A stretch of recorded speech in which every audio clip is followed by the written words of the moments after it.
Why did we watch season 2 of Star Trek Discovery? What is it with you? Why are you such a madman? I wasn't going to touch the show again, and then you send me a text. They called you back. You called me back because it's getting better. It did for a while, until it didn't.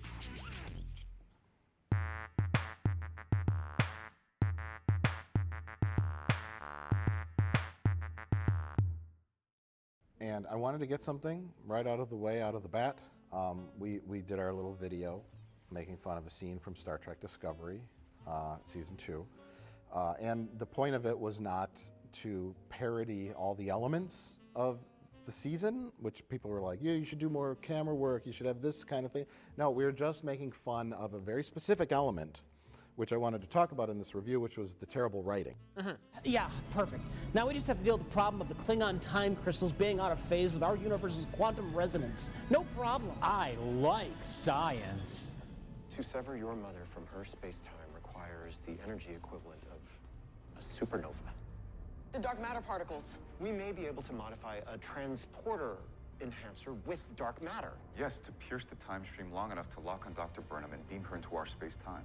I like science. And everybody coming up with these outlandish, nonsensical, we're going to shoot through a black hole, we're going to throw a black hole at a planet and have a supernova occur and suck in the power of a supernova. And then it's like the writers are patting themselves on the back. They're paying lip service to the concept of science, but they don't care or understand. I'm going to say that Star Trek Discovery is the dumbest written show on television. And that in the Twilight Zone. It'll only take about 5 minutes. Now this is the power of math. This is the power of math, people! Come on! You are correct, Ensign. But I wanted to bring that up because that was the point of our little thing. Yeah. We just said, oh, one thing led to another. It's like, I was gonna just read my sample script here. And then I was like, well, why don't we shoot something, you know? Jay and I did something similar for Half in the Bag when we reviewed The Mummy, where there was like a kind of a cliche thing that kept happening in that movie and those kinds of movies. And we shot a little quick recreation. Hey, you know this area is off limits. Talk to the judge.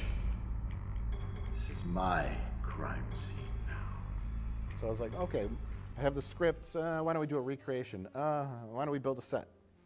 Why don't we get some Star Trek Discovery uniforms? So we weren't trying to parody the entire season or every element of Star Trek Discovery. Very specifically, the stupid dialogue, the stupidly written technobabble, followed by the writers going, science, fuck yeah. Like, it's literally makes my skin crawl. What? I paid attention in science school. Now this is the power of math. Your layman is going to look at this and say, but they had technobabble on TNG. Within each disturbance, it appears that time is moving at a different rate. It's almost as if something has shattered the space-time continuum. Here's the thing. It's not just Star Trek either. I think it's like science fiction in general lately. But like, it used to be the domain of nerds. People who actually loved science and science fiction. And now nerd culture has kind of been taken over by the jocks. It's like in Star Trek 2009 when Spock sees the planet blow up from an entirely different planet, and it's like whoever wrote that didn't give a fuck that it's complete nonsense that you should be able to see another planet. It's like it's right there. What? Vulcan has no moon, Miss Uhura. Like in Discovery Season 2, what the fuck is light speed? They're seeing these signals from the other side of the fucking galaxy instantly. Captain, another signal has just appeared. Transmission is too faint to determine the exact coordinates. Yes, they ignore light speed. And if you're a nerd, that's a basic fucking fundamental thing of physics. If you want to get around light speed, you need to pull something out of your ass. Subspace or warp. In Discovery, just, so they turned the light on the other side of the galaxy. I can see it. There it is. They just turned it on. Right, instantaneously. Also, what angers me, and this got started by J.J. Abrams, Kurtzman, Abrams, and co., they warp right into whatever the fuck is going on. 3, 2. Emergency invasive. Bring main impulse. With no time to react. You know what I mean? It's like we're going to this area where there's a battle. Okay, here's a battle. Shoot! Oh my God! Can you stop? A couple of 100,000 kilometers away, kind of assess the situation and then move in. Do you have to stop on a dime in the middle of the battle, or debris that's flying in your face? You know what I mean? It's just it's more exciting, but it's more stupider. Look, Mike, we could talk about thoughtful, interesting science fiction all day, but we have to talk about Star Trek Discovery, which is about a time-traveling AI that wants the magic information from a giant ball so it can destroy all life in the universe. I think the number of people who want science fiction to be dumb explosions in space vastly outnumber the number of people who like classic Star Trek. Why did the J.J. Abrams movies fizzle out, and why did they cancel 4? If you go balls in with big explosions, big concepts, big things too fast, you burn it out too quickly. I've always maintained that, and that's exactly what happened with the J.J. Abrams movies. They just went blowing planets up, like just the craziest, like villain of the week. This thing is gonna, you know, what was Idris Elba's plan in the third one? Do you even remember?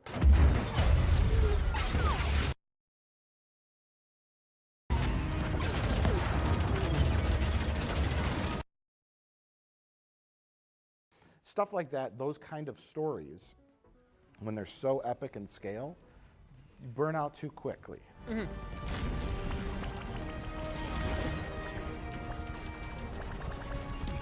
That's Star Trek Discovery in a nutshell. I don't see it going past season 3. I'm surprised it's going past season 2. You don't have that longevity invested in your audience. It's going to go away. They're going to turn to something else quickly. Do you expect classic Star Trek to ever come back? No. Or once the dumb people go away, do you think the bean counter's just going to say, eh? I don't know. See, for a second, I was like kind of interested in the Picard series because I was not, and I never was, because Alex Kurtzman is in charge. Sure. The man who wrote The Amazing Spider-Man 2 is in charge. So they say the new Picard show is not going to be about action and exploding planets. It's I don't believe them. Oh, that's an interesting take on it. If it's not about blowing up planets, then it's going to be about some kind of soap opera melodrama. You are my family. We found ourselves among the stars. I was like, oh, okay. If they take Picard and they kind of do this like small, you know, well-written drama about kind of his end of his life and career and maybe finding purpose and all these kind of themes that you would do with a 97-year-old man, it might be good. I'd be okay with no explosions. You're right. It's either going to go, oh God, the first 2 episodes, nobody likes them. Pull him out into space. He's got to command a battle fleet. The Borg are coming back. Q's back. You know, just bring it all back. Bring it all back. That's happened with Discovery, remember? I said they're going to pull out Spock.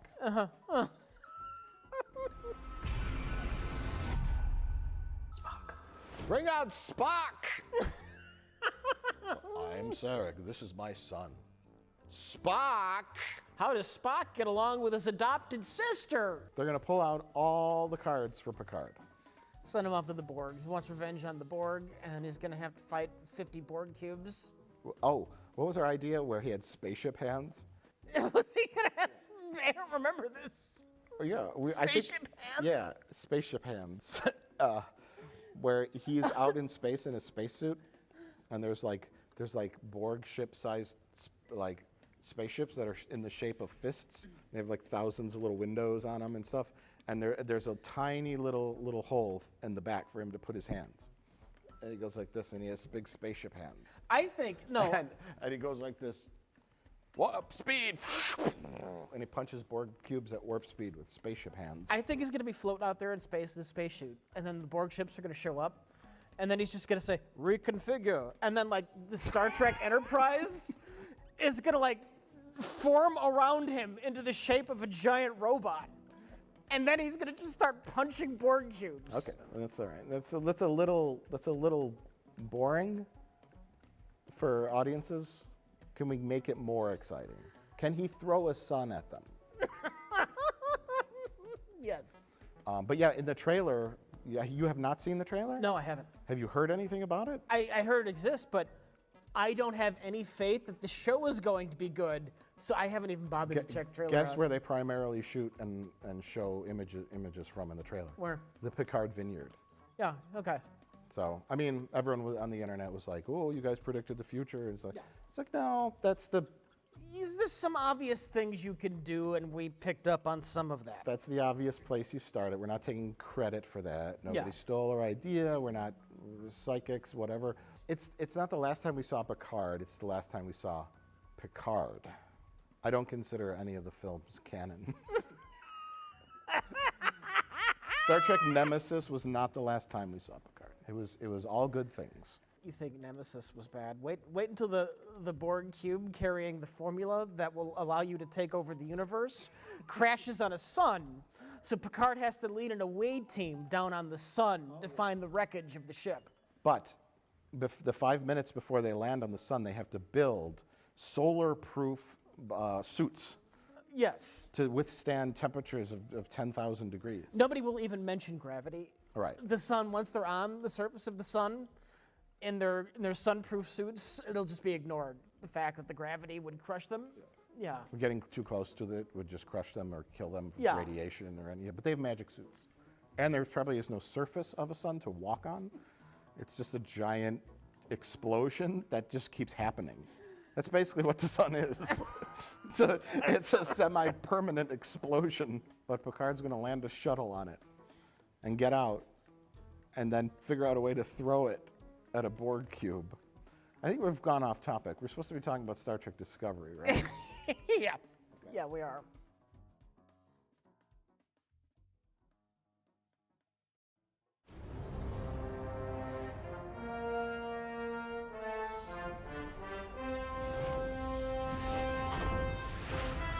So let's talk about Star Trek Discovery Season 2. Let's do that. Where do you want to start? Well, we all remember Season 1 ended when the Star Trek Discovery was meeting up with the Enterprise. Yeah. Its registry number is NCC. I get it. And Captain Pike is commanding, because this takes place 10 years before the original series, currently commanding the Enterprise. His number one, formerly played by Majel Barrett. Sorry, number one. A little information on this planet. We'll have to leave the ship's most experienced officer here covering us. Of course, sir. Now played by Rebecca Romaine. Yeah.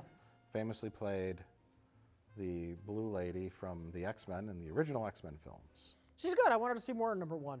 She's in like 5 seconds of this show. I'm glad you came. Sorry you can't stay longer. Instead, we get the lady with the headgear on. Yeah. Mrs. Yum Yum. Kind of like an AI sausage. Ew. You know what? Was she a benzite or what? Well, they look much different, though. I just wanted to know if you knew what I was talking about. I knew what you're talking about. Your credentials are intact. There was a benzite in his training at the Starfleet Academy when Wesley had to go through the fake scenario when he thought he was rescuing people from an explosion. It was just a test. Several seasons later, Wesley runs into a benzite. You are so desperate to not talk about I know, Star Trek I'm stalling. Discovery. You're stalling, Mike. I want to say his name was Mordock. Mordock, what are you doing here? You couldn't have graduated the academy already.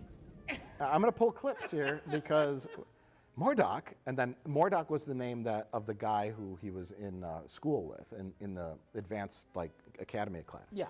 And then he goes, Mordock? No, I'm Mendar. I am not Mordock. I am Mendon. And then he's like, all you people look the same to me.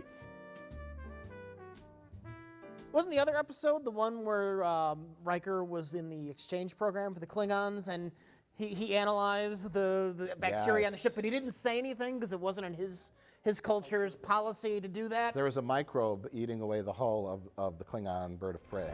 However, the Klingon Empire will always fight to preserve our future. Works for me. Can I say this? Pike is delightful. He is. Because and I feel, you know what? It's sad that I have to feel bad that he's a delightful character. But he's so Star Trek. Yeah. But you know what, too, though? when Burnham is with Pike, they kind of fall into the Kirk-Spock relationship. And Burnham works better with Pike. Burnham is not insufferable in this season. Right. And I don't know if it's because of her contrasting with Pike or just because we've gotten enough distance from her absolute disastrous first impressions. Yes. She's got the Worf backstory, basically. Yeah. Stolen right from Worf. Worf was a war orphan whose parents were killed, and he was adopted by elderly Russian people. Yes. So he was raised by a different culture. Burnham, same thing. And so Worf has that dynamic.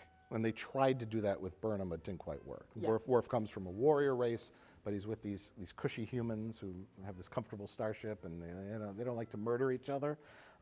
Burnham is the same thing, but essentially that's kind of what Spock was.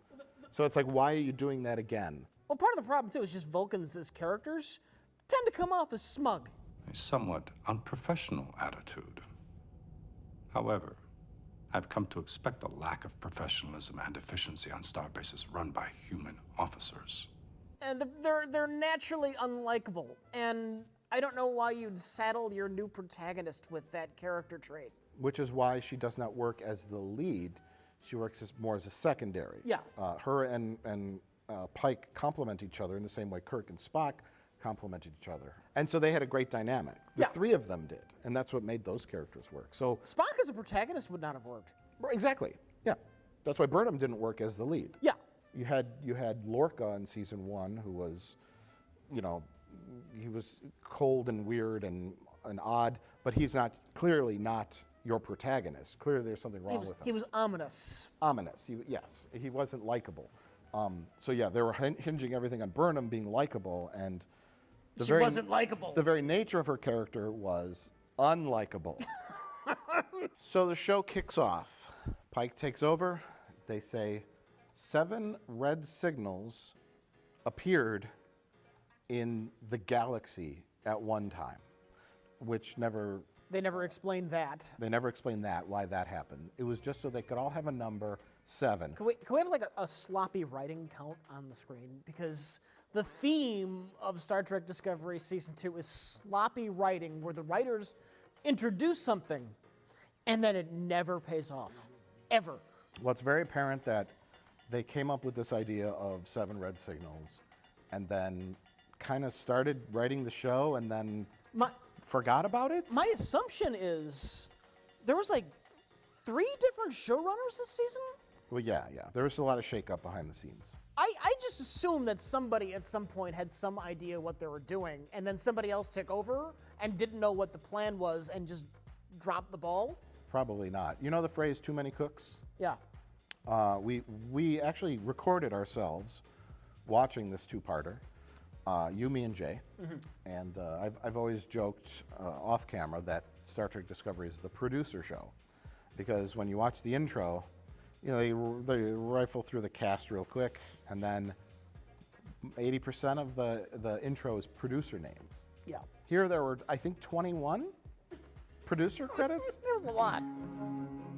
Okay, 1, 2, 3, 4, 5, 6, 7, 8, 9, 10, 11, 12, 13, 14, 15, 16, 17, 18, 19, 20. Oh my God. 21. So the 7 red signals, they show up and they vanish for 1 second, and that's never explained. Starfleet thinks this is the most important thing that they can focus on. I don't know why. Getting to the bottom of these signals is of utmost importance to the Federation. Oh, I know why. Why? Because it was never explained.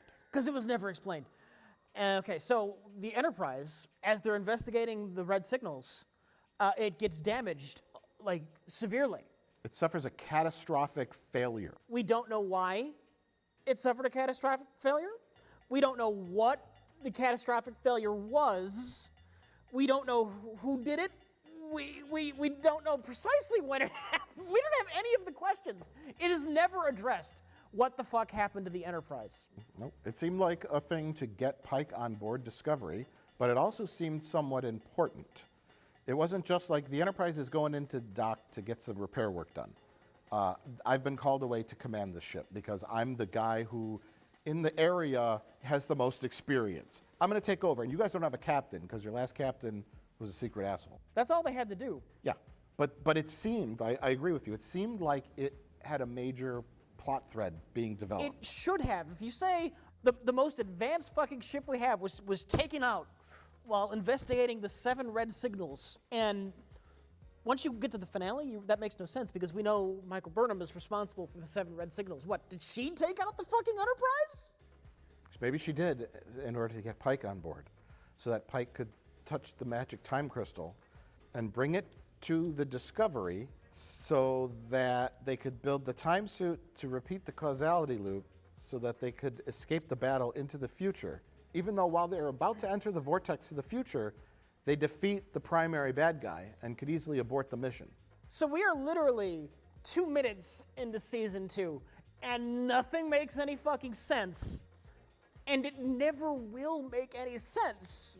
They do a full-on like Bill and Ted's Excellent Adventure. Kind of, I got to go back in time and place things around in order to make the story work at the end. But what they did was, it was just so like unimaginably bad.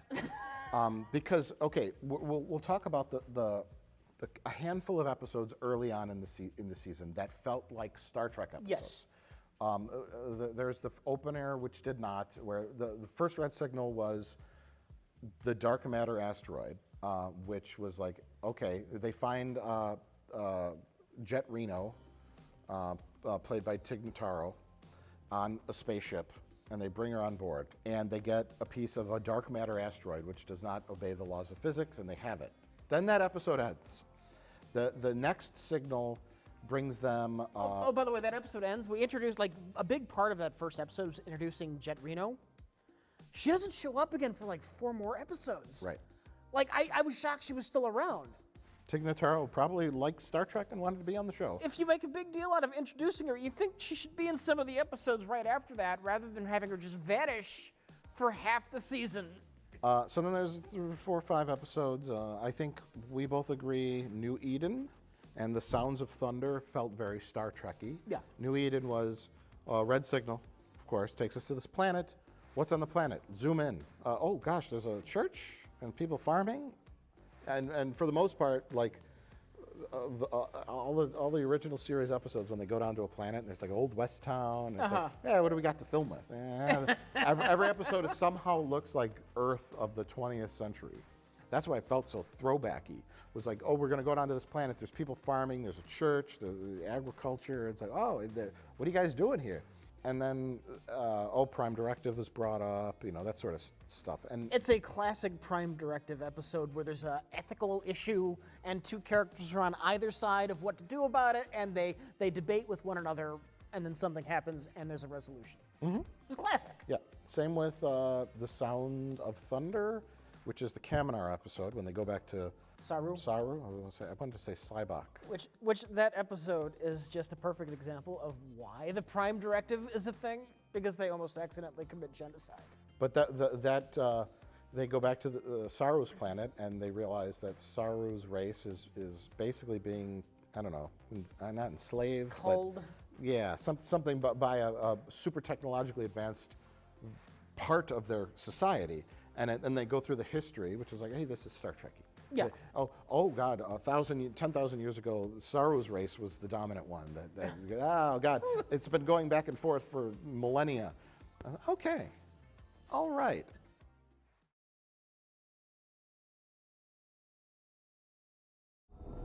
Sign. I am still your Chancellor. You are the Federation's puppet.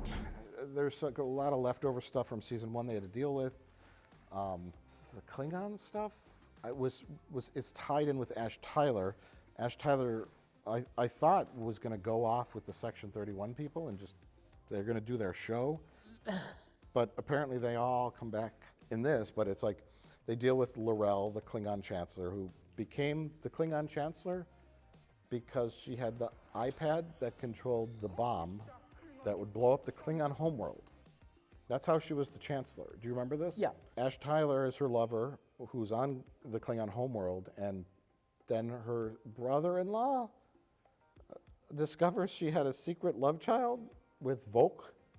Volk, the albino Klingon who was merged into Ash Tyler, or I was never clear on this. Can you clear this up for sure? Was Ash Tyler, did he exist before Volk? Were they two people merged into one? No. Or was Volk just transformed and Ash Tyler is a complete fiction? Volk, yes, the latter. Okay. Ash, I think. Volk was put into a hospital and they ripped all of his skin off and they shaved his bones down and they did all sorts of like virtually impossible, even in science fiction, surgeries to make him look like a human. They reduced the Klingon body to human. And then they brainwashed him into thinking he was a human. Yes. Almost like, what is it called when you have a spy that's... Oh, God, sleeper agent? Yes, sleeper agent, yeah. To where it's like a trigger word. Yeah. Brainwashed to the point where a trigger word will... kind of like that episode where Geordie LaForge is corrupted by the Romulans. When he's on a shuttlecraft by himself, going to, was it Ryza for a convention? Oh, I don't remember, but it was something. Hey, what's the weather like on Ryza? And he's just playing games with the computer, and a Romulan warbird appears, and they take him and they brainwash him to commit an assassination on a Klingon in order to, Romulan plotting kind of things. Yeah. And he's walking around, and then when that trigger happens, I'm fucking Geordie LaForge, the assassin, I don't know what I'm doing. Then they figure it out the last minute. Picard grabs his face and it shoots up into the ceiling. Mike, stop having fun. We got to talk about Ash Tyler. I'm gonna nitpick here. Does the timeline here make any sense? No. Because Discovery Season 2 picks up right where Season 1 left off. They just got out of their little Klingon homeworld adventure, and now we're going to get our new captain. And it seems like 2 or 3 years have gone by in this Klingon episode, when it can't be any more than a week. It's like the hair is all 3 feet long now, and this political situation seems like something that's been happening. You're right. Yes, it does feel like the next year. Yeah. Much like a season of a regular TV show. But Was it thought out? No. Because the season specifically starts off literally right where Season 1 ended. Yeah, they even have time to design and present the new D7 battlecruiser. They have something much better, which is a ship 500 times as big as a D7 battlecruiser. Laurel is in charge of the Empire with her iPad, finger on the iPad. She's got a dead man's trigger on an iPad that will blow up a bomb inside the Klingon homeworld that the Federation planted. And all the Klingons are okay with this, except for Old Man, who's her second cousin, who says, I know you had a love child with Volk, and I'm keeping the love child in this little room. And I'm holding it as a hostage or as ransom, kind of like, you better do what I say or I'm going to kill this baby. I think that's what happened. And then I'm going to, if you don't like step down as the Empress and blah, blah. So then she stands in front of all the Klingons and has a rubber head of Ash Tyler and a baby head and says, fuck both of these people. You can call me Mother. I'm the head of the Klingon Empire. End of episode. Yeah. The red signal appeared, right? Did it appear there? Yes. Oh, I don't remember that. Well, it appears so that they could go to the Klingon moon that has the Klingon time crystals. And then Laurel's there, and Laurel's influence gets Pike to go down there. Okay. So that is why that red signal happened there, so that they could get the Klingon But time in later crystals. episodes, wasn't the Enterprise waiting for that signal to show up yet? I don't know.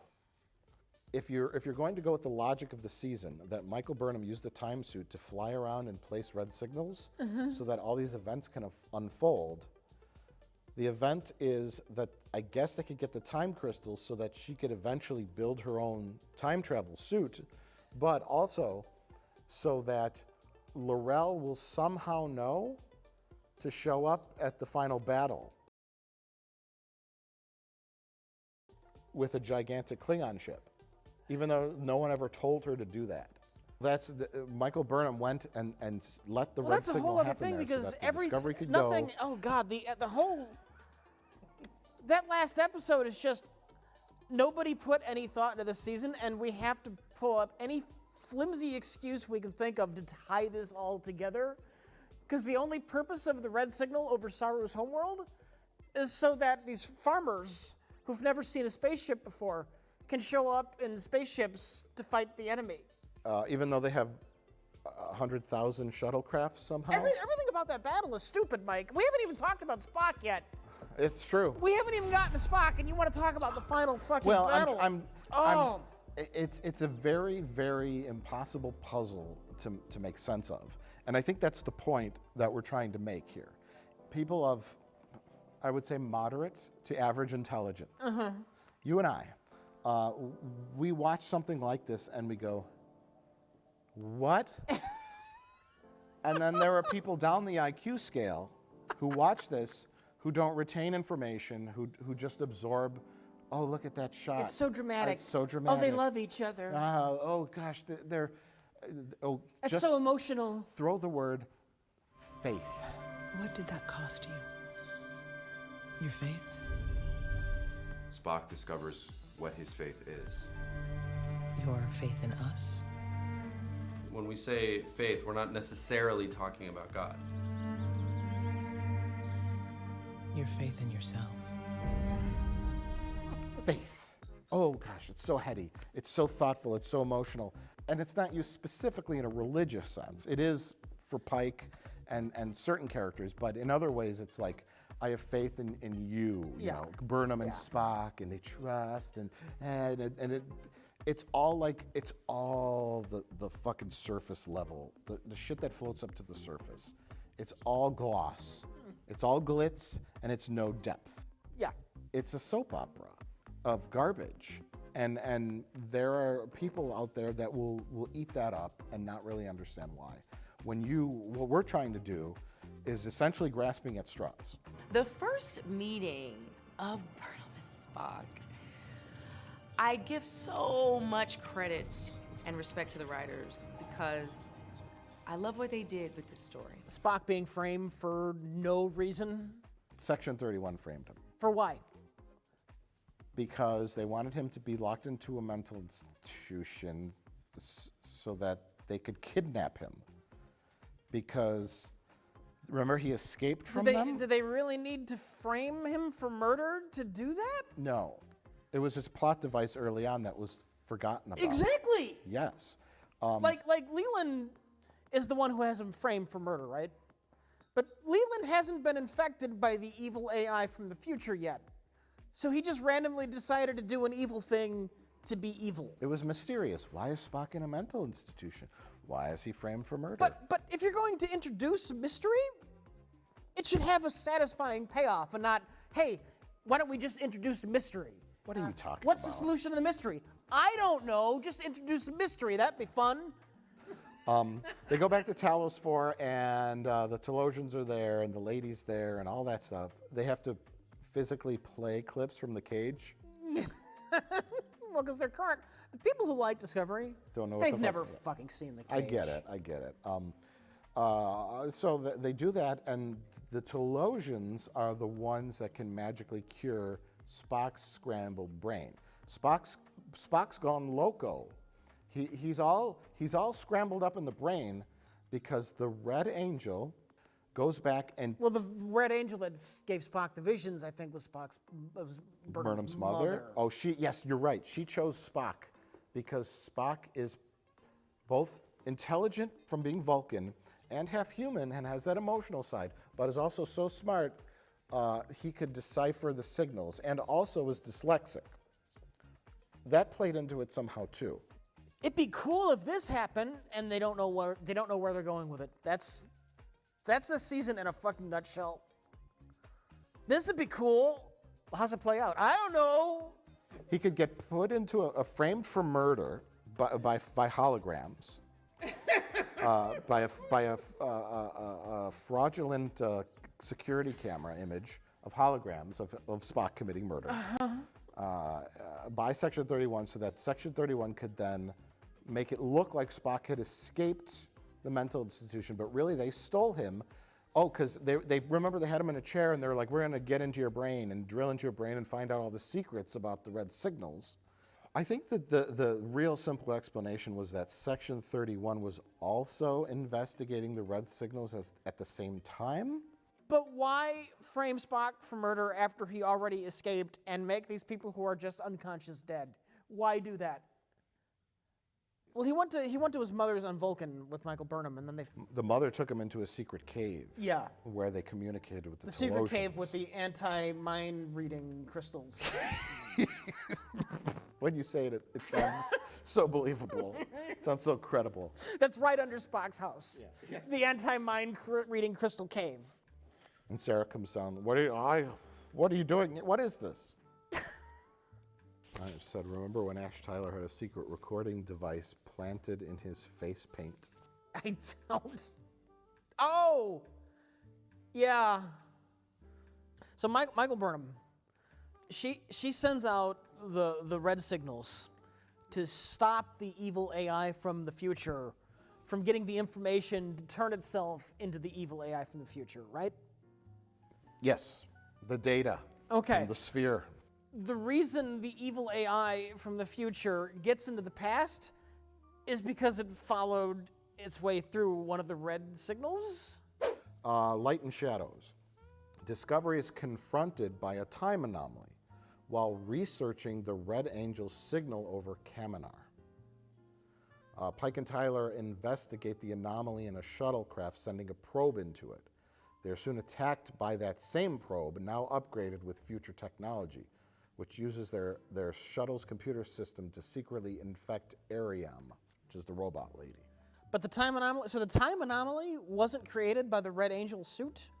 No, the red signal does not create the time anomaly. That's a different time anomaly? That coincidentally occurred over the same planet where they just had their adventure? Yes, because remember there's all the asteroids floating around Kaminar?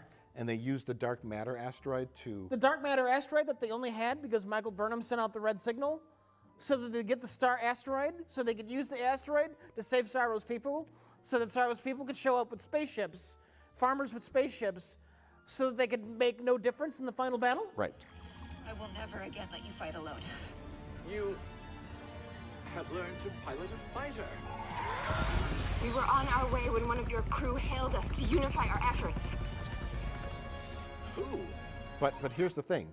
They went to Kaminar because I hate this show so fucking much. They went to Kaminar because of the red signal, where they encountered the time anomaly that they investigated with a probe that went into the time anomaly and came back out with the evil AI. So, you're right. If Burnham didn't send them to Kaminar, the entire cycle wouldn't have happened. Well, it's just something that they forgot about. That's all. They forgot about everything. Yeah. One important thing to mention is New Eden. The New Eden storyline, which was like the second or third episode. Remember, the Red Angel, for some reason, went back to World War III and saved a bunch of people in a church and brought them to a remote planet on the other side of the galaxy. It was so they would have a base to stay on when they go to the future permanently. Yeah. Yeah. But is the church and all those people still going to be there 900 years from now? Maybe it'll be an advanced city and they could just live in that city. But really, if you're going to go... But why did the Enterprise, why did the Discovery have to go there with the red signal? What did that have to do with it? Why go back to World War III and save a bunch of people in a church as the Red Angel? No reason. Because they wrote that episode and it didn't make sense at the end, so they just said, forget it.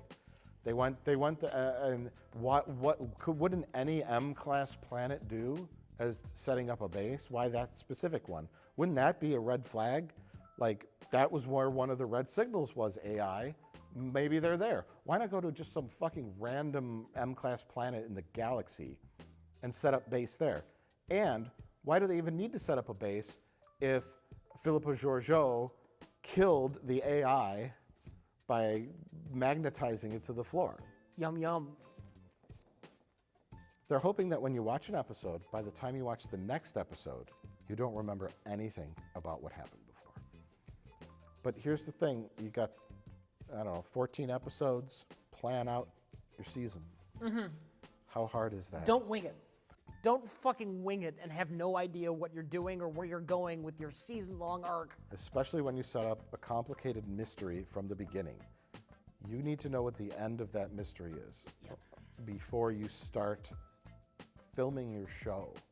Not planned. Like, I don't think you could say this was planned out at all.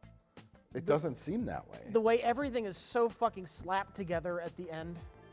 And it's glossed over with big bombastic scenes of action and music and drama and I love you, Spock, don't leave me. I love you too. You were my best friend. It's nonsense. Find that person who seems farthest from you.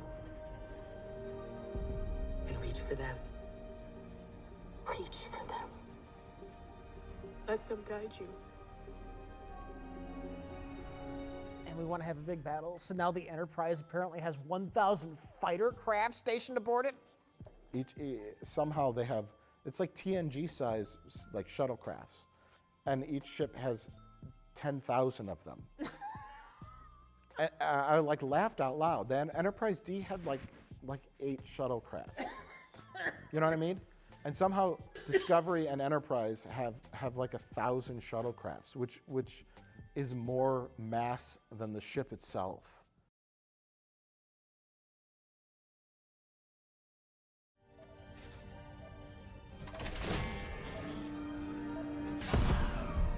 Ah, Jesus fucking Christ, that fucking door hatch shit. Close the blast door, Rich. You gotta close the blast door manually because they didn't think to put a handle on the other side of the fucking blast door. What if we transfer the antimatter to antimatter pods? Too risky. You sure you can't reprogram the guidance system? They couldn't fucking beam her out. And what is it with the blast door? All the ships have force fields that. How the fuck is that blast door gonna stop the fucking rest of the ship from blowing up? It's a fucking door, and it's a giant fucking torpedo. That particular scene encapsulates Star Trek, both Star Trek knowledge and dumb action movie. It's a perfect merging of both. The scene is, for some reason, and this happened in Star Trek Voyager, by the way, an undetonated torpedo lodged itself into a ship, into the Voyager, and that's how Tuvok got blinded. This is in Year of Hell. Okay. You remember that great two-parter. That was also a time travel episode. But this happens, torpedo lands in the Enterprise's hull, right in the kind of front part, and they say if it blows up, it's going to blow up the entire bridge, saucer section, most of it. But if they close a blast door, right next to it, it will not do that. Close the fucking door. Close the fucking door. They closed the blast door. They closed the blast door. It's basically, I think, a way for that actress to get the fuck off the show. I've only signed for 2 seasons. I'm out. Okay, well, we got to kill you. How about a control panel blows up in her face and she dies? Not dramatic enough. She's got to self-sacrifice herself. Well, can't she just not be in season 3? So they close the blast door, and Pike's just standing there looking through glass. Transparent aluminum, yeah. That transparent aluminum held back that fucking antimatter torpedo. Right. I'm just gonna stare with my naked eyes at a matter-antimatter explosion. At least Tuvok went fucking blind from it, which is probably what would happen. But Mike, it's so emotional. Sure. It's so emotional. It was self-sacrifice. Self-sacrifice is always emotional. She threw herself on the proverbial grenade, essentially, and that's the end of Cornwall. So now Discovery, even though they were flying, and that was the thing we were screaming at the screen, was they've defeated the evil AI. Yeah. So you transmit a signal that they don't have to go into the vortex. Leland is dead.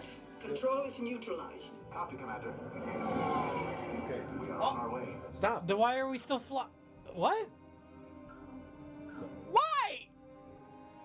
The evil AI at this particular moment in time is no longer going to pursue that data. There is now no reason for them to strand themselves 900 years in the future. Yes. They do not have to do that anymore. The day has been won. Michael Burnham can flip the off switch on her Red Angel suit. I mean, they could have thrown a line in there that says, the process has been started. The gravitational pull is too strong. We're stuck. Well, no, because you need the heroic shot of them sacrificing themselves when there's no need to sacrifice themselves. Well, what are their numbers? What is their ratings? And you can't trust TV reviews either, because a lot of times television reviews don't review the entire season. Mm-hmm. They watch a handful of episodes up front, yeah, and then kind of write a review. It's like The Twilight Zone. We watched that. You watched the whole season, as did I. With Twilight Zone, they front-loaded the season with the better episodes, mm-hmm. and then it just fucking dropped like a rock, the quality. Yeah. And, your reviews are basically like, well, episode 1, 2, and 3 are mm-hmm. this, and this, and this. It has potential. It's pretty good. Yeah. And then, you don't see a season review. Like, same with Star Trek Discovery.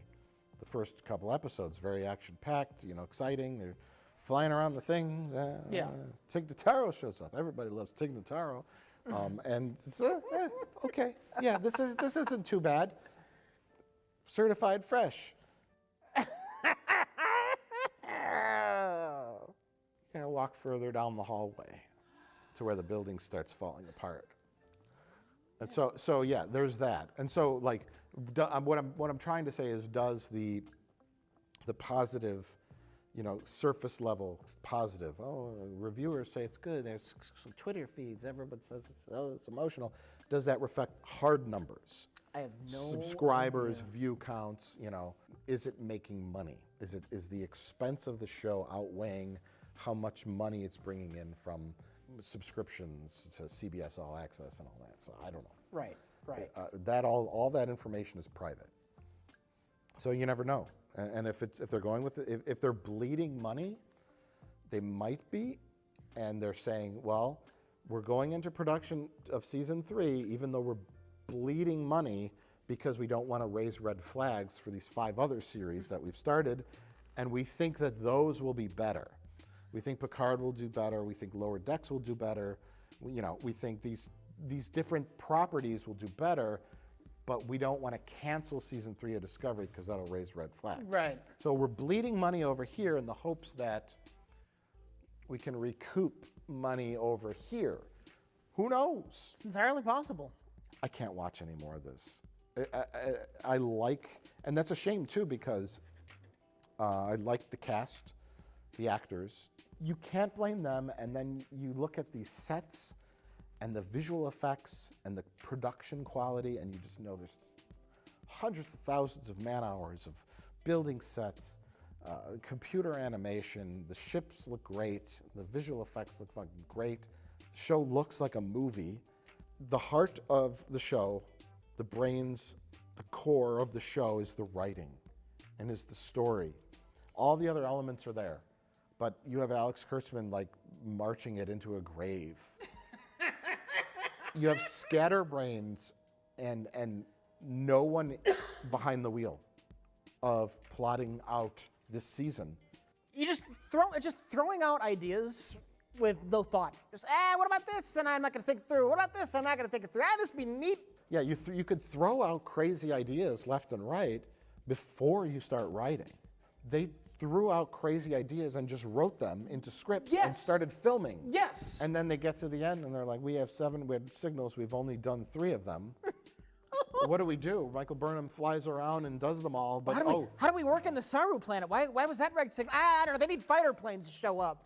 They'll just show up in ships and start shooting at things. If they didn't have any shuttlecrafts and then the Kaminars showed up, like having co-opted the technology of the evil aliens that suppressed them, and they fought the battle, that would have made some sense. Yeah.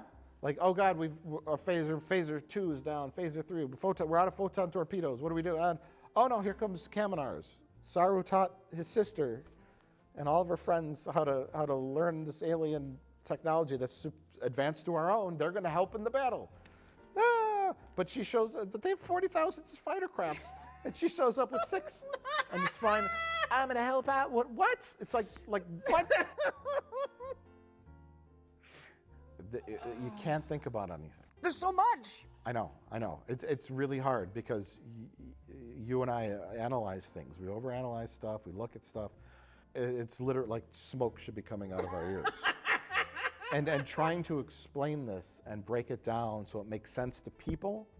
I mean, I hope to God someone who's watching this video has watched the season and can kind of understand what we're talking about, or else this is just gibberish. Because that's the show. Yeah, the show is literally gibberish, and nothing really makes a lot of sense. It's emotional gloss over nonsense. Yes, and I think that's where we're at, is summarizing. It's a guy driving a motorcycle and revving the engine. You know, I mean, showing off what you can do with your budget money. I don't know. I really don't get what the point of all this was. Anyways, that's our discussion of Star Trek Discovery Season 2. We finally did it. We talked about it for a very long time. Love talking Star Trek with you, Rich. I miss Star Trek, Mike. I can't say we talk Star Trek. I really can't.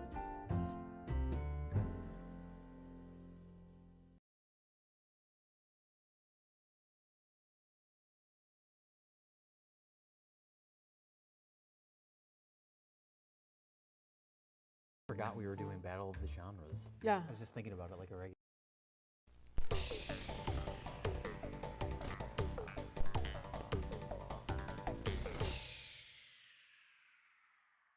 Well, Rich, we're back, and I was thinking we could maybe do something just a little bit different today. Oh, that's perfect, Jay, because I've been spending a lot of time on Facebook lately, and I'd like to have an in-depth personal discussion with you today about why your children shouldn't get vaccinated. We're going to do a Battle of the Genres!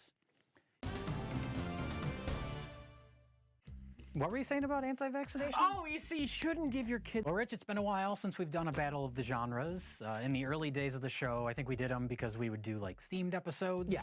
Where we watched all dinosaur movies or, like, all ninja movies. And that was far too redundant. We decided that we wanted some more variety, so we started Battle of the Genres. And now every episode is kind of a Battle of the Genres. But we're going to do one now with the official rules, which are... It's different somehow. I think the idea is instead of voting best of the worst, we vote which is the best representation of its genre. Okay. We got an action, horror, and sci-fi.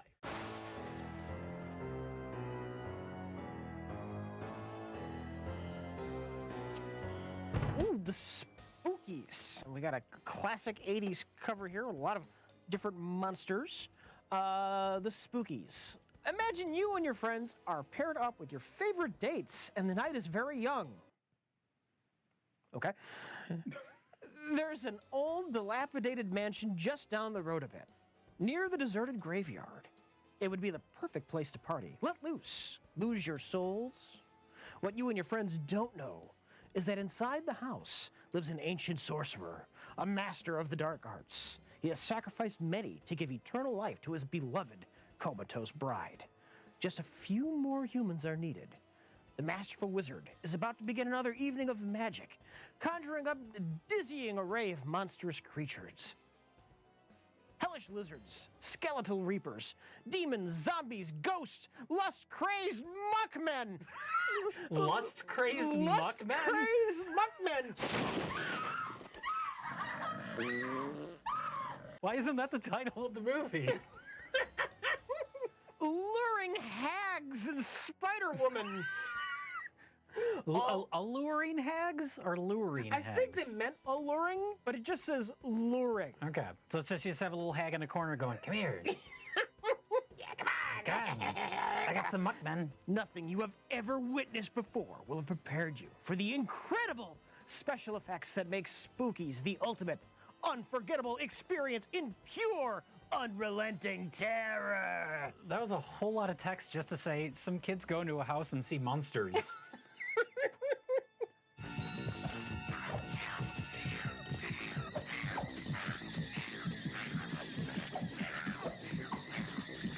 Is he making cat noises?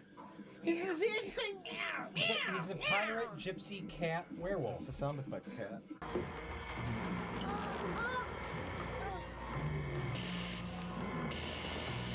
Cool effect.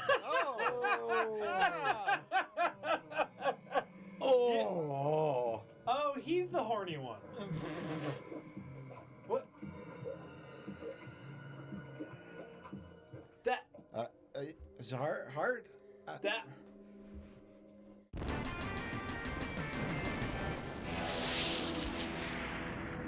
Our next film, with an amazing cover and a very direct title, is Action USA. Now, in the Battle of the Genres, is that our action film? No, this is our science fiction film. Okay. Because a car is flying, so I assume it's set in the future. And this guy is also flying. Billy Ray's a bad risk. He took the mob's family jewels. Now they want his. Now they want his, Rich. They want his family jewels. They tried beating and scaring it out of him, but he's not giving them up. So they kill him. Now everyone believes Carmen must know where the jewels are. Who's Carmen? They didn't introduce Carmen. Well, then Carmen gets introduced halfway through the movie, Jay. Okay. The mafia boss has brought in his Top Gun, in all caps. No registered trademark after Top Gun, though, to find her and the jewels. The slime ball and his trained killers follow our heroes through car crashes and gun battles across the state of Texas, leaving a trail of fireballs and hunks of twisted metal. Who are our heroes? There's only a girl who's on the run. Is Carmen the girl? I thought so. Carmen is in possession of the family jewels. There was an action hero who took the jewels, but he apparently dies early in the film. Was she taking the corpse with her? I don't know. Action USA! I can't wait. I want some schlock. We got explosions. We got a guy falling out a window. We got fast cars. Oh, and that's got to be the family jewel. And an animated family jewel. It looks like it's from a fantasy film. I'll be so happy if they didn't even have a fake jewel to use, so they have an animated jewel that it's like Who Framed Roger Rabbit, but it's just a jewel throughout the whole movie. He picks it up and they awkwardly try and animate it in his hand. Rich, you're leaving, and I just discovered very important information. Cameron Mitchell is in this film. I repeat, Cameron Mitchell is in Action USA. Yes! Maybe you think this is no big deal, huh? But let me tell you, a few lousy diamonds. I'll tell you what kind of... He's yanking her hair. Yeah.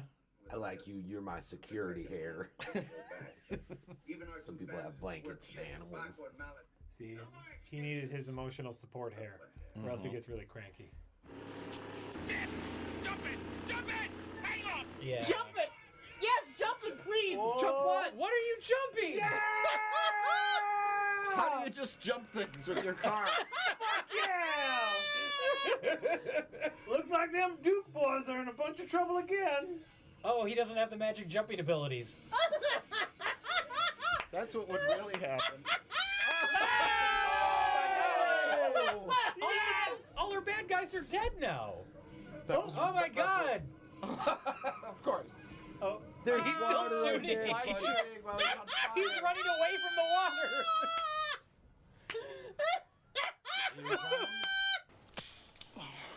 Fuck. You're not so lucky now, asshole.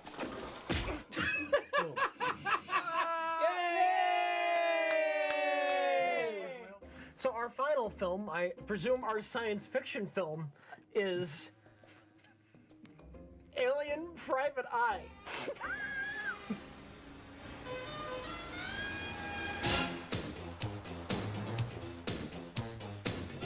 I don't need to say anything else. That cover is so embarrassing. This cover says everything that you need to know. It's got non-stop action and an out-of-focus alien private eye on the cover. Yeah, that looks like he was in. That looks like he was in the background of a larger photo, and then they just zoomed in on him, so that's why he's out of focus. Maybe he's not. Maybe he's just like an extra, but they thought he looked interesting enough to be on the box. The movie's not actually about an alien private eye.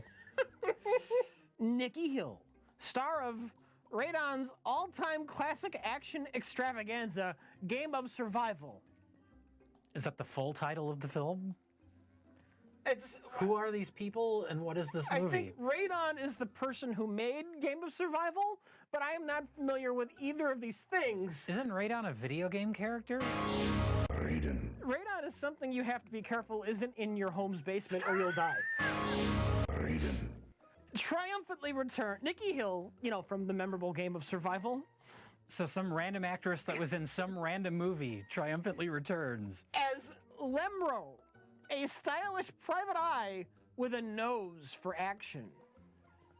Our story takes place in Los Angeles because it's convenient, because that's where all the movies are filmed. Where two halves of a magical black disc have been hidden. Rumors of its power have spread throughout the underworld. Every two-bit thief and petty criminal dreams of finding both halves and claiming the disc's power for themselves. Oh, Black Disc. Non-stop action, gang wars, car chases, and sexy love scenes are just some of the fun leading up to the final knockdown, drag 'em out confrontation, where Lemro's true powers are revealed. But enough said, rent the tape and find out for yourself. Is that what it says? It says enough said. It says, well, it spells enough wrong. It doesn't do enough like Stan Lee. It throws an E in front of it, but it's still not spelled like enough. But it does say rent the It tape says, and find out for yourself? Enough said, rent the tape and find out for yourself. So they didn't even have enough confidence in this film that anyone would ever want to buy it. They're like, it's gonna end up on some shelf. Just rent it, please.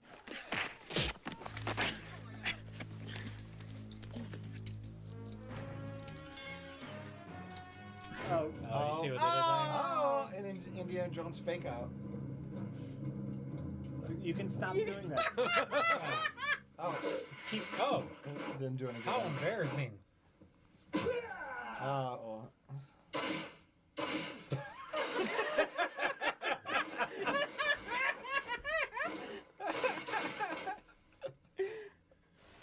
Find the disc, Lemro. I'll pay you 1,000,000 quiplets for it. 1,000,000 space bucks. Quiplets. This feels like the producers, like Corn that kind of quiplets? situation. Oh yeah, where they had to make a A bad terrible thing on movie purpose. for a tax write-off. 1,000,000 quiplets. Like they just don't care.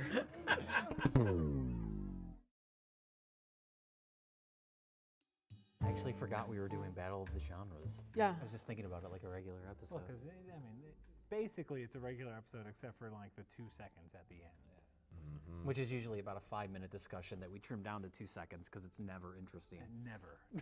So basically, it's a waste of time to call this Battle of the Genres, but we're going to do it anyway. If we can't have pointless rules that we don't understand ourselves, what's the point? And that we don't follow. We completely ignore most of the time. Always forget about. It's fine. You know what? It's fine. So I am sitting near the middle, and you are a rookie. So I'm gonna take charge, and I already mispronounced something. You're gonna so stake charge. I'm gonna stake charge. Yeah, prime rib. But Rich, if you do the intros, who's going to explain Alien Private Eye? I guess that's up to you, but I don't know that I have the power to describe Alien Private Eye. I don't know if any of us do. But Jay, you like spoopy movies. Tell us about the spoopies. Well, there's nothing spoopier than Spoopies. Spoopies, the movie, starring Spoopies.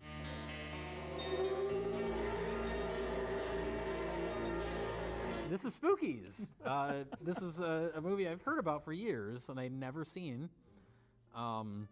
Famously, as famous as anything related to Spookies is, the movie was shot and then the producers saw it and they said, this sucks, we need more spoopy things. And so they went back to do reshoots, but they didn't have the original actors. So they just shot unrelated shit that they tried to kind of shoehorn into the movie. And it feels like a movie that they shot unrelated shit and shoved into. It's full Cavill's mustache, where you can Yes. clearly tell. This is the Justice League of B-schlock horror films. Exactly. Yeah, the movie starts with a little kid. We don't know who he is or why he's there, but he goes to the woods and meets a child molester. Yep. And Sits then- under a tree first to eat or celebrate something. Well, that's with, the best place to go to attract child molesters. Well, it's the molesting tree, and so you know, Oh, is it? It's famous in this town. It's like, if you want to go by the molesting tree, bring some snowballs to share. Now, while It's all like this is they're- going on, though, we're randomly cutting away to two groups of people in two different cars that are following each other, and it's very confusing. What a jerk. Would you slow down, Duke? You know he doesn't know these roads like you do. You do know these roads, don't you? And we're done with that. What the fuck is going on? Yeah, well, those two cars, they were at a party together, but one is like young, like hip kids. I'm an asshole, man. I'm gonna drink, do what I want. And then the other car is like old man. We thought it was like the designated driver or something, but Like the chaperone, the father who chaperoned them. but no, it's one of those kids' boyfriends. No, leave me alone. I don't want to do nothing. That out of place old man. Someone was dating Uncle Tony, and, wanted to take him to the hip party. Well, that's, yeah, so we cut to two cars driving to somewhere, back to Billy, back to cars, back to Billy, who shows up at an abandoned house. And in front of a totally real graveyard. Yes. Yes. So he goes into this rundown abandoned house, and there is a creepy birthday party waiting for him there. Hey, a surprise party. So you didn't forget after all. Who? This is really great. Huh? You can come out now. I think it's Spookies. What the fuck is happening? This is supposed to be your house? Why are you here? What are you doing? He just went into a random house. And you expect the parties for you? Yep. What's happening? Why is he there? Yeah. He just walks in. And he starts talking. It's like, oh, you did this for me? Yeah. Okay, come on out. I just Great. walked into this abandoned house, and I'm not surprised at all that there's a birthday party specifically for me here. And then we see our second spooky, who's dressed up like a Jawa. Yes. And the makeup is so bad. We thought it was like the school bully who was about to play a prank on Bobby. We thought it was a little kid in a Halloween costume or something. That's exactly in the what it context of the movie. Yes. In reality, it's a little kid in a Halloween costume. Yeah. But I mean, and it really doesn't matter because that particular spooky does not show up for another hour. Yeah. Happy birthday, Billy. He gets spooked out by Dr. Spookula. We got to talk about Dr. Acula. F.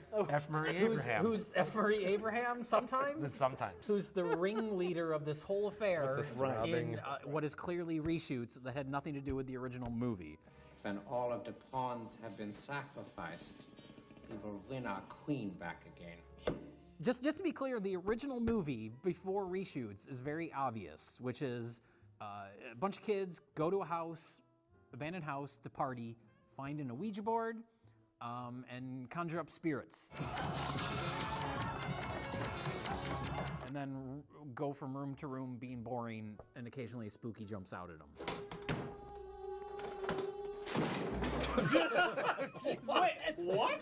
He really wants to get in that door. He threw a chair and broke it. That's the original movie. It's Boring Evil Dead. Yes. Boring Evil Dead. But you can tell what it is and what the original plot was supposed to be before the reshoots kind of like try to recontextualize everything and add nothing to the story. Yeah, like they pull out the Ouija board, and then we cut to Dr. Acula, and it's like he's controlling the Ouija board now. How old am I? Ask it. How old is Adrian Booth? 24.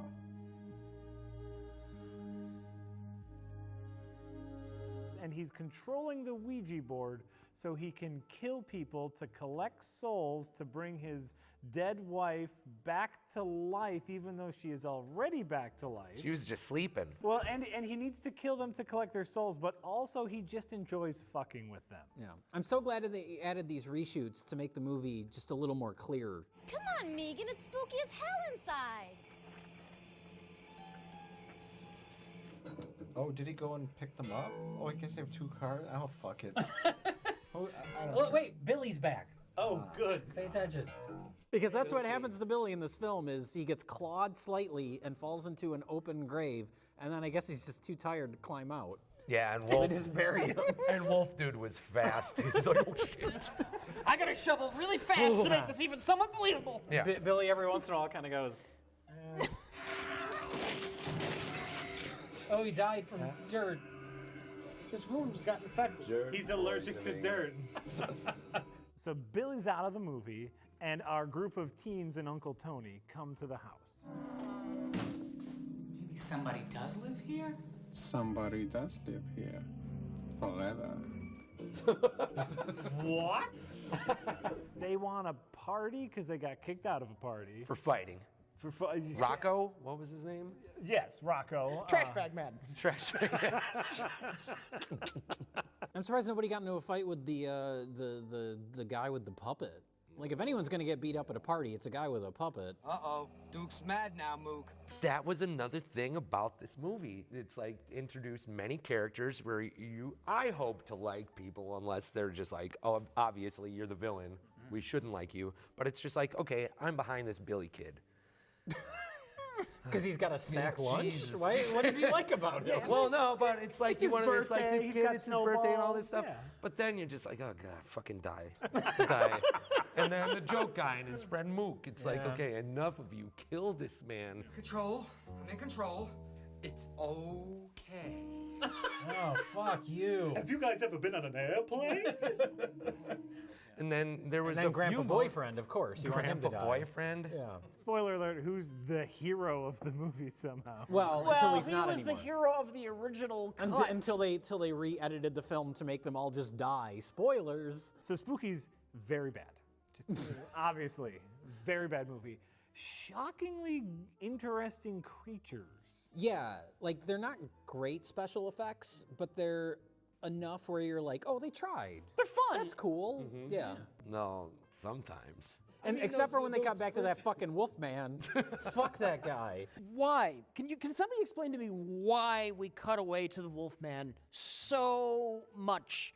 It's like they have to have a shot of him in between every other shot of the film. Why? He goes up to windows and looks in at the scene that's happening that has nothing to do with him. And they just keep cutting to him looking in the window. Like there are shots, like in the original movie, that these doors just like closed on their own, and that was supposed to be spooky. But they chose to edit this so that Wolfman is the one closing all of the doors. Maybe that's his job. Or maybe the editor also played the Wolfman, and he just wanted to get as much screen time as possible.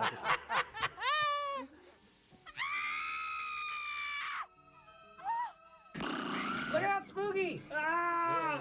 Stop. That's a neat little spooky. I like that spooky. Fish. The one that we all fell in love with immediately, and when they got injured, we're like, aw. Don't hurt that spooky. We felt, And it's we like, felt you know, why worse don't you stab for that? the sperm lizards than we did for any of the heroes. I don't know what your sperm looks like, but They were cool looking. They had little gnarly teeth, weird little eyes, and And we say ears they, but it's clearly just one. Oh, sure. Because you never see yeah, more yeah. than one in a shot at a time, but it's supposed to be like a room full of them attacking her.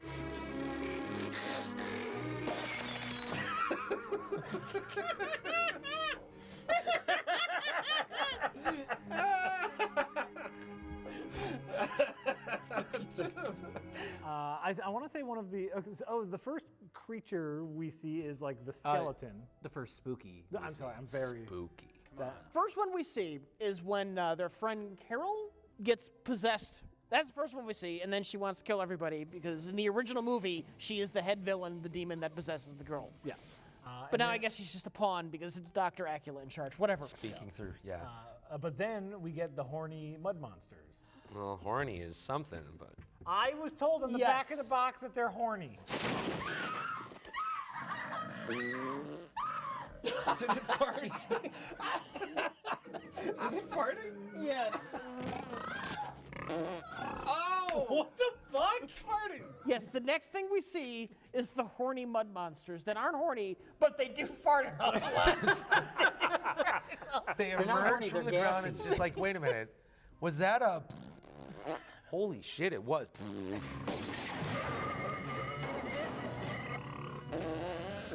Are these the horny? Not lusty, gusty. Gusty. Is this like in editing? They just said fuck it? It has to be. They're shit Fuck it. miners. It has to be. And those things were violent. One definitely was. I mean, one just was just like, this table is done.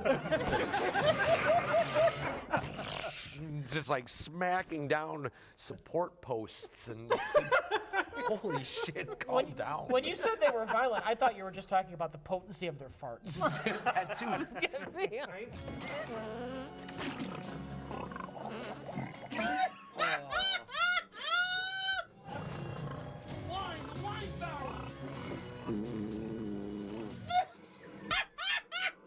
What? Stop them from farting. All right, I'm going to go out on a limb here. I'm going to suggest that maybe just some really terrible sound editing thought that was a good squishy sound effect for muck monsters. I'm going to go ahead and disagree with you. You ever step in like a bucket of muck? It sounds like a fucking fart. Just put a fart in. It's like those little things that you squish your fingers My in. kid just got some gack. What is gack? Gack is great stuff. Oozy. Gack is stretchy. It's the thing that got the movie banned from theaters.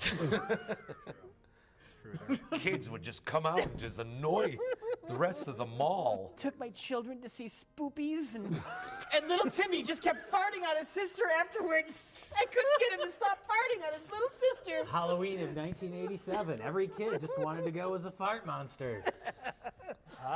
Kids across America farting on their parents. Oh, I love that this is the most mispronounced name. I love Spoopies. You know, it's the 1980s. Spoopies is what they would have called like the Saturday morning cartoon adaptation Yes, of Spookies. yes, the real Spoopies.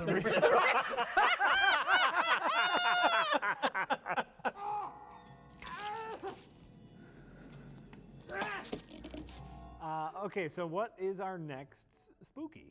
Asian lady turns into a fucking spider. Yes.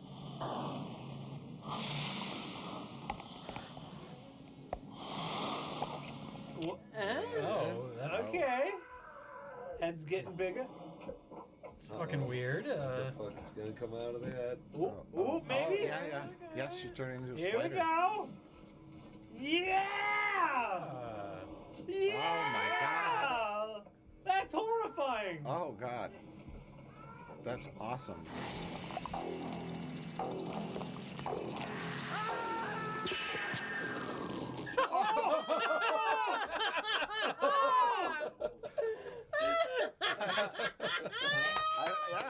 I don't know what happened.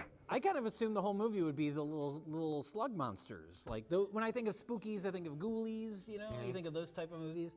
So you just have a bunch of little creatures running around. But this is just like whatever. Like Well, we made this movie. It's terrible. Let's fix it. Let's add some more things to it. Oh my God, it's still terrible. What's popular? Rubber monsters? I don't know. We'll call them spoopies. Get it on the shelf. That sounds like munchies. Yeah, they're writing off the success of Munchies. Out the window. Get out of the way. So our next spooky is the Grim Reaper. He shows up. A statue that comes to life. Our werecat closes the door. Clearly the werecat. He's always fucking closing those doors. He's the anti-Cameron Mitchell. No, he's the ultimate. He's like Cameron Mitchell's like ultimate like henchman. Yes. Close those fucking doors. He always closes the fucking door. I love that wolf man. Will you close the fucking doors? Close that fucking door! Yes, Cameron. I'll close the fucking door. Just stop Oh yelling God, at Cameron me. Mitchell should have been Dr. Acula. That would have been great. That would have been great. That would have elevated this probably to the best movie I've ever seen. Yes, 100%. And so they're trapped in this room, and they can't open the door, and so our hero, Uncle Tony, decides to do the only logical thing. The door! Oh. Fuck yeah!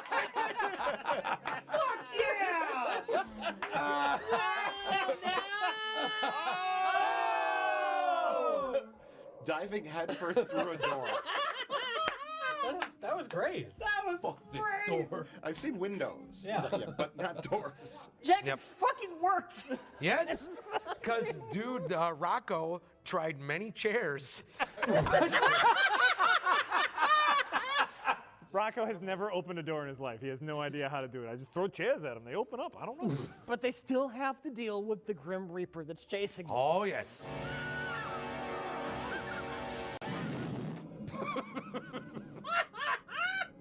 Death I'm sorry. is combustible.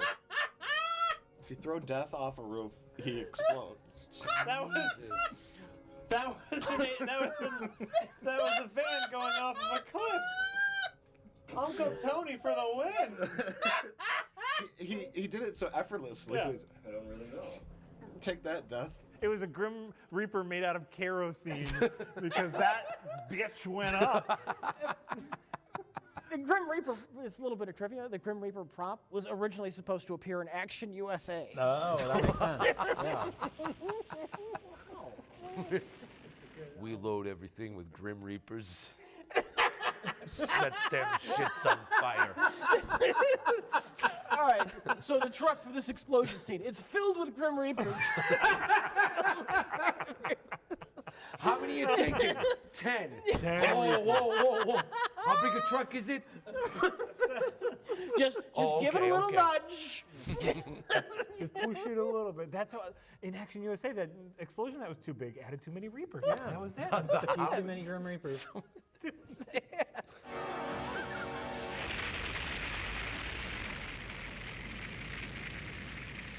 Well, this is 80 minutes into the movie where we are now introduced to our protagonist, which is his reborn wife. Oh, bro. Knife's in my head, my only weakness. How did you know?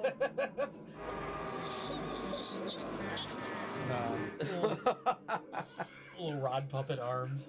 Who has to fight Madam? Yeah. Do you remember the old puppet? Yes. Oh, that's we see the hand of the puppeteer many times to the point where you're wondering if it's intentional. Is that another spooky down there? It's a, you know what? It's a ghost puppeteer. Okay.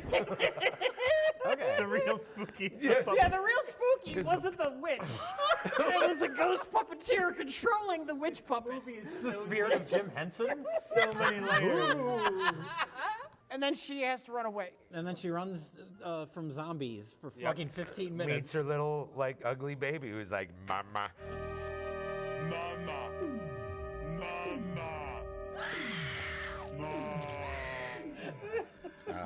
All right. Okay. I'm into it. I'm super into it. So then she dies. All of our other heroes die. Billy's dead. Everybody dies.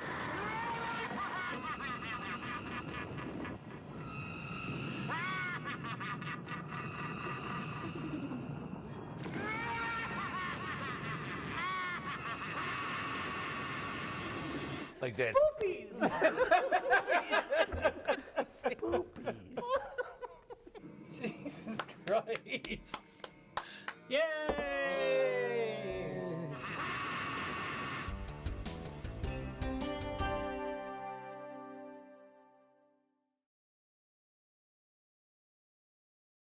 So our next movie is Action USA. Tim, would you like to tell everybody about this fine film? Well, I'll tell you about the film. Action USA is all about diamond smuggling. Ooh. You think diamond smuggling would need more of a cat burglar type touch to it? Fuck no. You go balls out action car chases. Bang, bang, bang, through glass, titties. It's in here. Yeah. School buses. School buses. You know what's not in there? Cleverness. Who needs cleverness when you have blunt stupidity?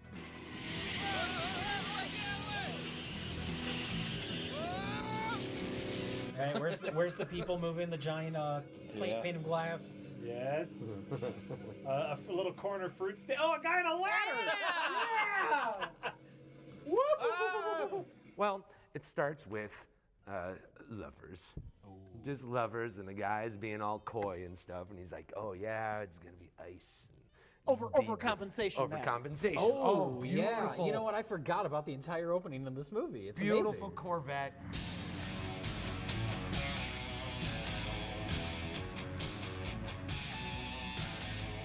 That But engine really it's makes like, up for his penis. My God, he's the smallest.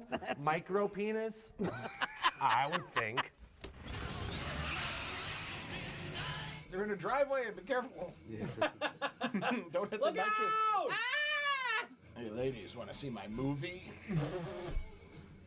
Oh my God! How could you see? Oh my God! I bet he's drinking a beer. His dick is so small. Oh my God! Oh, I fucking I was love gonna it. say, is this the movie equivalent of the guy who has the nice car? Yes. Is this the filmmakers compensating? Yep. Overcompensating. He's feeling up a lady while drinking and driving in a sports car in Texas. He needs to be eating a steak. He's gonna pull a steak out from her thighs. And just, Walks out. Of course, dude is packing. Very. He's got a gun. Also, he has a gun. He's had a gun this whole time. It's so small.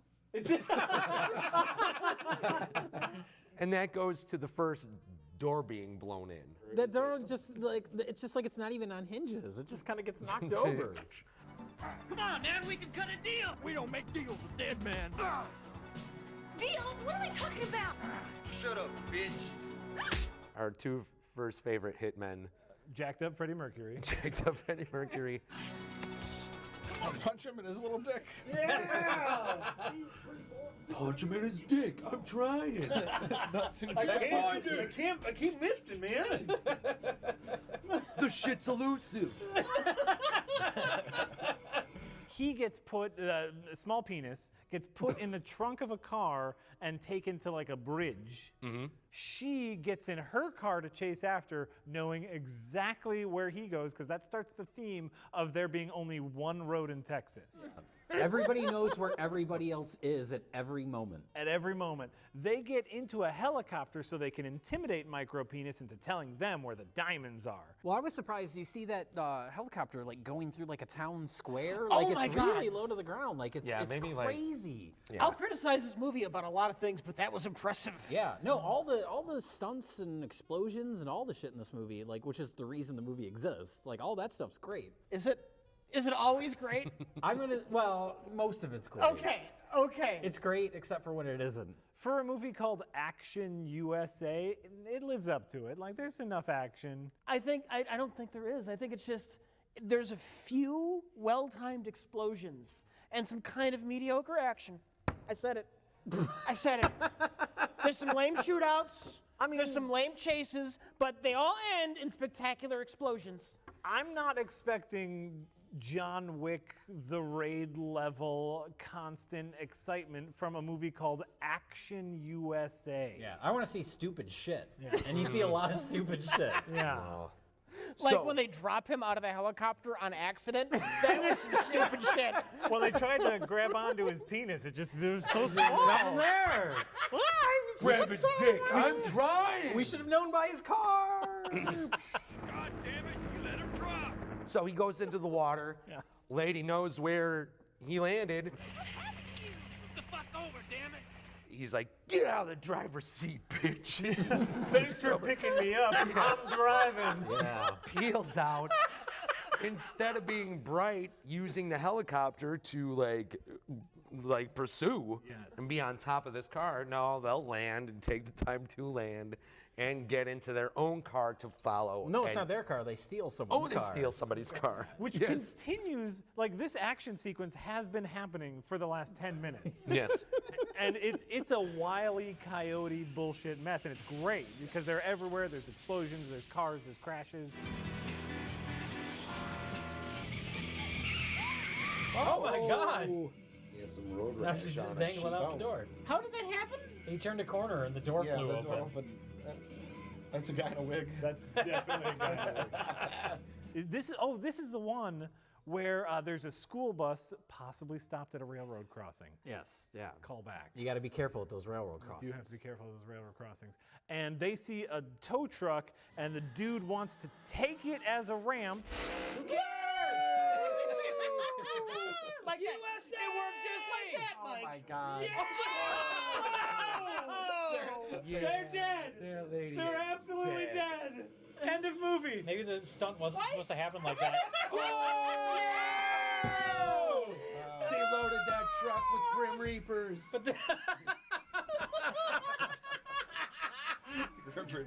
This actually is a good piece of foreshadowing because later in the movie, girl who ends up surviving is clearly concussed. It's clear, yeah. It's clearly not the writing of somebody that doesn't understand how to write a female character with any sort of motivation at all, or any sort of logical human being. Yeah.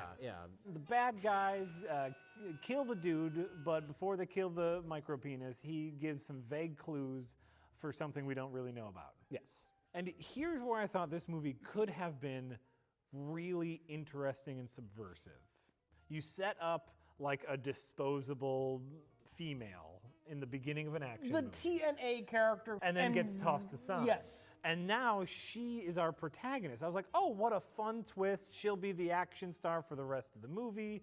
But as it turns out, no, she's just the dumb woman who does whatever the dudes tell her all the time. She's a human MacGuffin. Yeah. I was gonna say I was gonna put it the exact same way. Oh, there you go. She has no control over what's happening. She is kidnapped and unkidnapped Back and rescued. forth, back More and forth. disturbingly, she has no concern over what's happening. She has no concern for her own safety. Yeah. You guys gotta learn to relax. Miss, you were almost killed this morning. Twice. He didn't want her to open the window, but they're eating in a public restaurant. Right? None whatsoever. It's like hitmen are trying to kill her. She wants to hang out at the country bar. I just want to go dancing. She's just leaving him again. Like there was some kind of plot about her wanting to get away from them and not wanting the protection. Sure. That could be fun. Yeah, that would give her actually a character. Yeah. What? You deserve to get killed. Someone kill this woman. Fuck you. See, well, the best example of that is they have her hiding out in a hotel room. Oh, by the way, she's being monitored by 2 cops. One of them is played by the fucking guy from Hack-O-Lantern, the Devil's Son. He's back.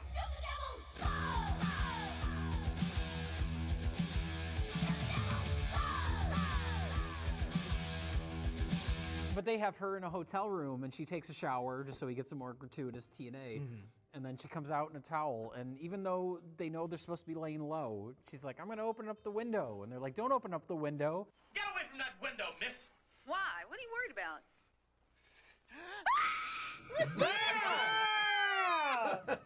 Fuck yeah! He just jumps through the window. Why would you want to open the window when you're in your towel anyway? I don't know. Oh! Mama! I just took a shower. Then immediately in the next scene, she's like, why are you guys so grumpy? Let's have some fun. Yeah. Well, then they're like, well, I know we're supposed to be laying low, but let's go to a old country buffet. Like, what are they doing there? He's Not only is he walking, he's on a treadmill. Tell him I want the broad back here alive. Oh, he's in rage mode. This is great. He's mad. He's angry. When his line delivery is angry, you know he's gonna mad be because good. they made him walk on a treadmill. Cameron Mitchell. Oh my God. Well, okay, let's not talk about Cameron Mitchell. Let's just show in its entirety all of Cameron Mitchell's scenes. Bunch of lousy diamonds. Tell you what. I can give a shit about Garrick. Okay, we're back. It's 30 seconds later. What did we watch recently? We watched Kill Squad. Yeah. This is very similar to Kill Squad, where Cameron Mitchell is filmed at his house, being leisurely, being the big bad guy. Yeah, he's the main bad guy. We cut back to him every once in a while throughout the film. He's Frankie the In big this movie, bad he's guy. Frankie. Yeah. And so I guess I was expecting something very similar. Cut back to him at his house. He's with girls. He's having a party. And then at the end, there's the big confrontation between Frankie where, he sits down most of the time because he's Cameron Mitchell. Yeah. But he gets his in the end. Of course, because he's the big bad guy. They keep mentioning him as being the big bad guy. He's in 2 scenes that are both less than a minute long. It's upsetting to say the least. It's tragedy. It's a tragedy. It's a tragedy. Like, it's worse than, like, lazy Cameron Mitchell, like, won't get out of the wicker chair Cameron Mitchell. Because at least then you get a decent amount of Cameron. Well, and then the fact that he won't get out of the chair because he's too drunk is hilarious in itself. Yes.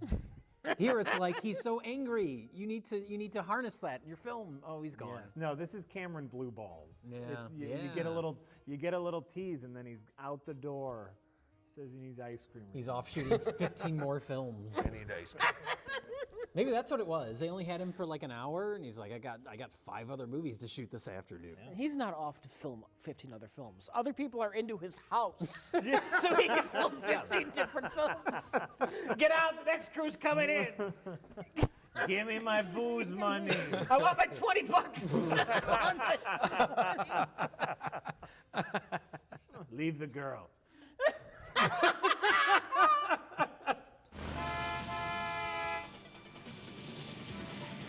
Oh no! Oh my God!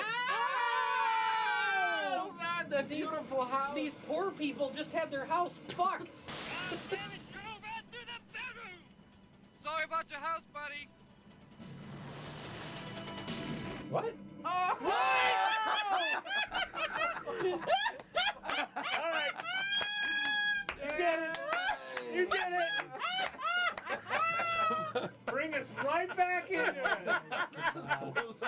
Houses that are very easy to drive through. That is the saddest thing I've ever seen in a Best of the Worst movie, because this is just like some poor family. Like, it's clearly like They're just like, oh, it's a nice day outside. Let's have a beer. yeah, that's you can tell great. it's like a family with not a lot of money, and then our fucking heroes just drive their car through their house and it explodes. And they're like, you ran through our bedroom. The Grim Reaper was using their bathroom. The Grim Reaper showed up. It's like, can I use your bedroom for about 20 minutes? And then a car drives through.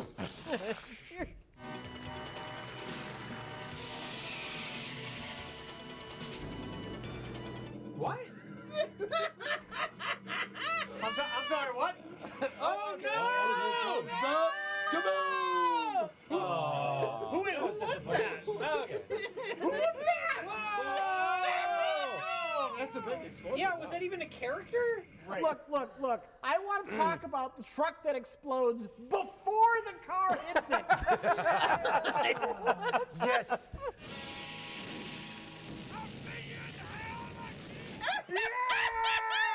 Why the fuck was that car in the air? Flew into it.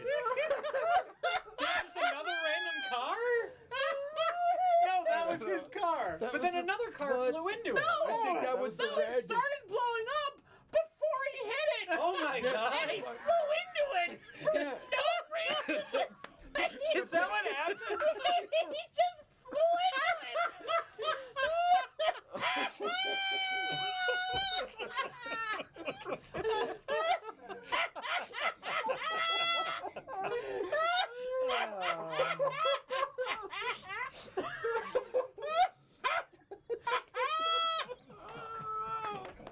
Good job, movie. Good job. And now roll credits, please. Yeah, we're done. We're done here. You got away. You have the diamonds.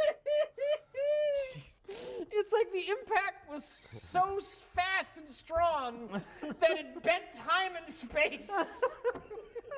You're just seeing the light refracting differently. Because the Like, what are they doing there? He's Not only is he walking, he's on a treadmill. Tell him I want the broad back here alive. Oh, he's in rage mode. This is great. He's mad. He's angry. When his line delivery is angry, you know he's gonna mad be because good. they made him walk on a treadmill. Cameron Mitchell. Oh my God. Well, okay, let's not talk about Cameron Mitchell. Let's just show in its entirety all of Cameron Mitchell's scenes. What lousy diamonds. Tell you what. I can give a shit about Garrett. Okay, we're back. It's 30 seconds later. What did we watch recently? We watched Kill Squad. Yeah. This is very similar to Kill Squad, where Cameron Mitchell is filmed at his house, being leisurely, being the big bad guy. Yeah, he's the main bad guy. We cut back to him every once in a while throughout the film. He's Frankie the In big this bad movie, he's guy. Frankie, yeah. And so I guess I was expecting something very similar. Cut back to him at his house. He's with girls. He's having a party. And then at the end, there's the big confrontation between Frankie where, he sits down most of the time because he's Cameron Mitchell. Yeah. But he gets his in the end. Of course, because he's the big bad guy. They keep mentioning him as being the big bad guy. He's in 2 scenes that are both less than a minute long. It's upsetting to say the least. It's tragedy. It's a tragedy. It's a tragedy. Like, it's worse than, like, lazy Cameron Mitchell, like, won't get out of the wicker chair Cameron Mitchell. Because at least then you get a decent amount of Cameron. Well, and then the fact that he won't get out of the chair because he's too drunk is hilarious in itself. Yes.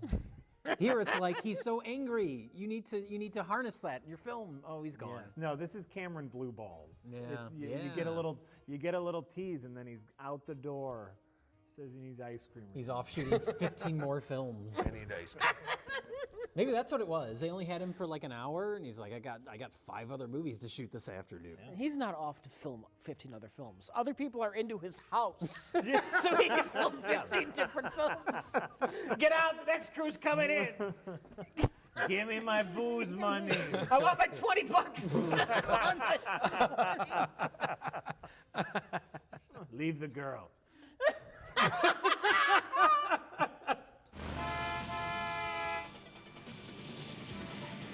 Oh no! Oh my God! Oh God, that beautiful house! These poor people just had their house fucked. God damn it, drove right through the bedroom! Sorry about your house, buddy. What? Oh! All right. You did it. You did it. Bring us right back into it. Houses that are very easy to drive through. That is the saddest thing I've ever seen in a Best of the Worst movie, because this is just like some poor family. Like, it's clearly like They're just like, oh, it's a nice day outside. Let's have a beer. yeah, that's you can tell great. it's like a a family with not a lot of money, and then our fucking heroes just drive their car through their house and it explodes. And they're like, you ran through our bedroom. The Grim Reaper was using their bathroom. The Grim Reaper showed up. It's like, can I use your bedroom for about 20 minutes? And then a car drives through.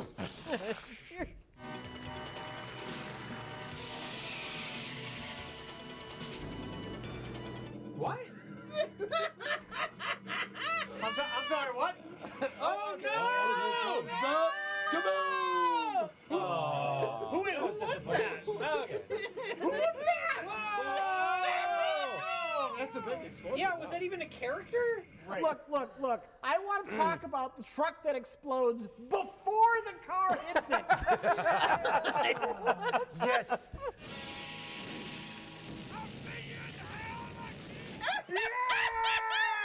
Why the fuck was that car in the air? It flew into it. Through.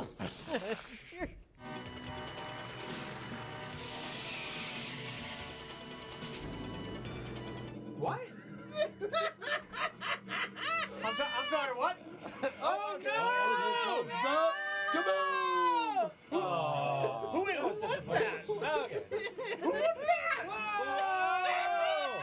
That's a big explosion. Yeah, was that even a character? Right. Look. I want to talk about the truck that explodes before the car hits it. Yes.